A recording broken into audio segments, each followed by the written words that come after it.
Allensburg. On the far eastern side of Tennessee is a small town called Allensburg. You won't find it on any map, but it exists. It's tiny, an insignificant strip of road that is no more than half a mile long. There have been countless strange stories told from many who have passed through.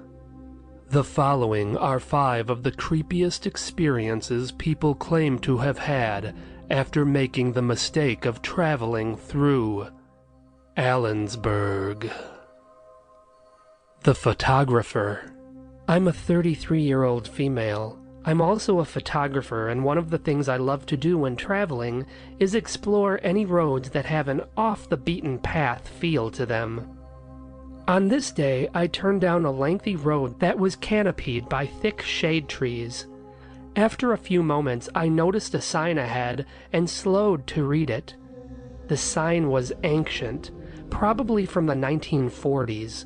It was extremely weathered and rusted, but I could make out that it said, "Welcome to Allensburg." The strangest thing about the sign was that underneath the writing was a picture of a family. Husband, wife, young boy, and young girl all holding hands. But none of the family members had faces. It was weird because they were quite detailed otherwise.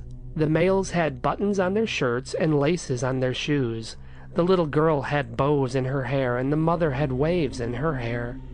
But all of them were faceless. Although it gave me a creepy feeling, this is exactly the type of interesting thing I'm hoping to discover to photograph. After snapping several shots of the sign, I got back into my car and continued down the road. My jaw dropped when I saw the house. I'm not exaggerating when I say that it looked just like the house from the movie Psycho, except it was white. The sides of the house were weathered and dirty. There were dead vines covering portions of it. There were shrubs lining the long brick walkway to the front porch.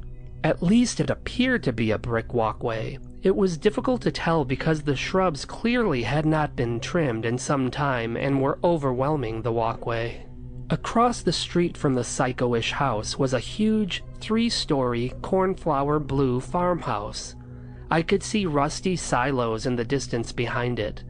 Next to the house was a small white church. I parked in front of the church and I immediately noticed that one of the front windows of the church was broken.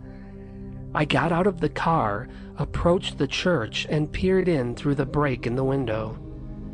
It was dark inside, but I could see the pews. They appeared to be covered in thick dust and infested with cobwebs.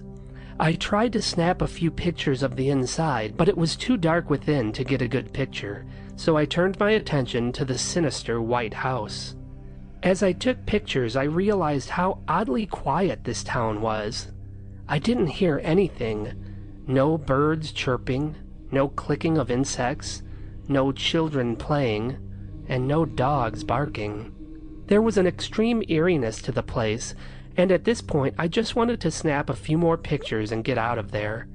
I stepped onto the road to get a few closer shots of the creepy white house, and heard a faint tapping sound coming from behind me. I turned and followed the sound with my eyes. It was coming from the upper floor of the farmhouse. It took me a moment to locate the precise location, but finally I saw it. Someone was tapping on the upper floor window. I thought maybe they were signaling to me, so I took a few steps closer. All of a sudden, a face pressed against the window. It was a man, but there was something odd about his appearance. He almost looked like a mannequin. To keep listening to this audiobook, I've left you a link in the description so you can do it, at no cost thanks to Audible's 30-day free trial.